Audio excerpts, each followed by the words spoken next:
ஆண்டவரும் இரட்சகருமான இயேசு கிறிஸ்துவின் ஈடு இணையற்ற நாமத்தில்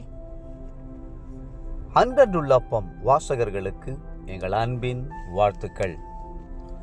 2025 ஆண்டு ஜூலை மாதம் 29ஆம் தேதி செவ்வாய்க்கிழமைக்குரிய தின தியானம்.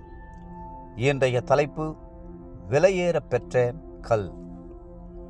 1 பேதுரு 2ஆம் அதிகாரம் 4-5 வசனங்கள் சொல்லுகிறது, தெரிந்து கொள்ளப்பட்டதும் விலையேற பெற்றதுமாயிருக்கிற ஜீவனுள்ள கல்லாகிய அவரிடத்தில் சேர்ந்தவர்களாகிய நீங்களும் பரிசுத்த ஆசாரிய கூட்டமாகவும் கட்டப்பட்டு வருகிறீர்கள். விலையேற பெற்ற கல் என்னும் வார்த்தை ஒவ்வொருவரையும் வைரங்களையும் வைடூரியங்களையும் மாணிக்க கற்களையுமே நினைக்க வைக்கும். ஆனால் இவை ஒன்றுக்கும் ஜீவனில்லை. அப்போஸ்தலனாகிய பவுல் ஜீவனுள்ள விலையேற பெற்ற கல்லை குறித்து பேசுகிறார். ஆம், அவர்தான் மேசியா என்னும் திட அஸ்திபாரமான மூலைக்கல். ஏசாயா 28:16. யார் யார் அவரை நேசித்து விசுவாசித்து ஏற்றுக்கொள்கிறார்களோ அவர்களுடைய வாழ்க்கைக்கு அவர் அஸ்திபாரமான விலையேற பெற்ற கல்லாக விளங்குகிறார்.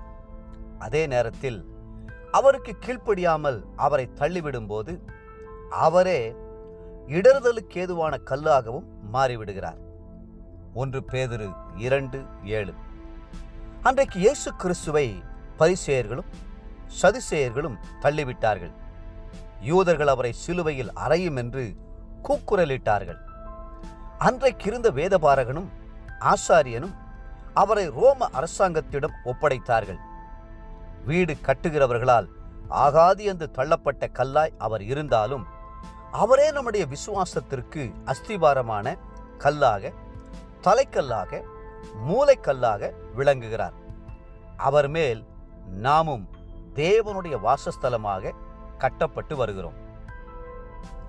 உங்களது வாழ்க்கையின் அஸ்திபாரமாக இயேசு கிறிஸ்துவையே கொள்ளுங்கள்.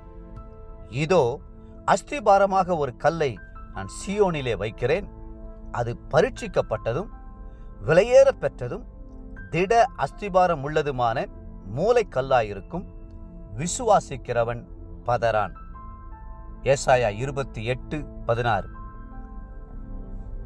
யார் யார் இயேசு கிறிஸ்துவுக்கு முதலிடம் கொடுத்து அவரை பற்றி கொண்டு சேவிக்கிறார்களோ அவர்களே பாக்கியவான்கள்.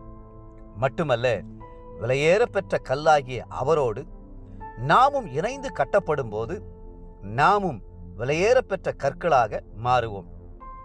இந்த வாழ்க்கை இவ்வுலகத்தோடு முடிந்து விடுகிற வாழ்க்கை அல்ல. இது நித்தியமான வாழ்க்கையாக தொடரும்.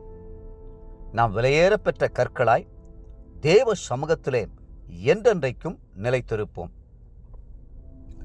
சாலமோன் தேவாலயத்தை கட்டிய போது கற்களை சம அளவு உள்ளவைகளாக்கி அழகாக அருமையாய் செதுக்கி உடைத்து நொறுக்கி அவற்றை பணி தீர்ந்தவைகளாக்கிய பிறகே ஆலயம் கட்ட பயன்படுத்தினார்.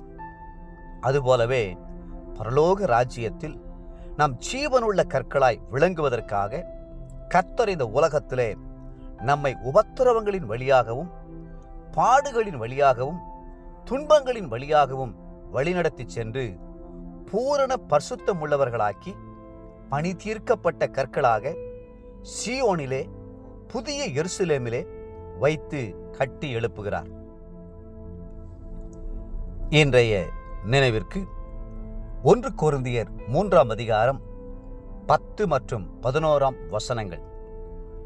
எனக்கு அளிக்கப்பட்ட தேவ கிருபையின்படியே புத்தியுள்ள சிற்பாசிரியைப் போல அஸ்திபாரம் போட்டேன். போடப்பட்டிருக்கிற அஸ்திபாரமாகிய இயேசு கிறிஸ்துவை அல்லாமல் வேறு அஸ்திபாரத்தை போட ஒருவனாலும் கூடாது. இன்றைய வேத வாசிப்பு காலை சங்கீதம் 49 மற்றும் 50ஆம் சங்கீதங்கள். மாலை ரோமர் 1ஆம் அதிகாரம். அன்புக்குரிய அன்றன்றுள்ளப்பம் வாசகர்களே, மீண்டும் உங்களை வாழ்த்துகிறோம். ஜீவனுள்ள விலையேறப்பெற்ற கற்களாய் நீங்கள் இயேசுவோடு கூட இணைக்கப்பட்டிருக்கிறீர்கள். கர்த்தர் தாமே உங்களை ஆசீர்வதித்து மென்மேலும் உயர்த்துவாராக. ஆமென்.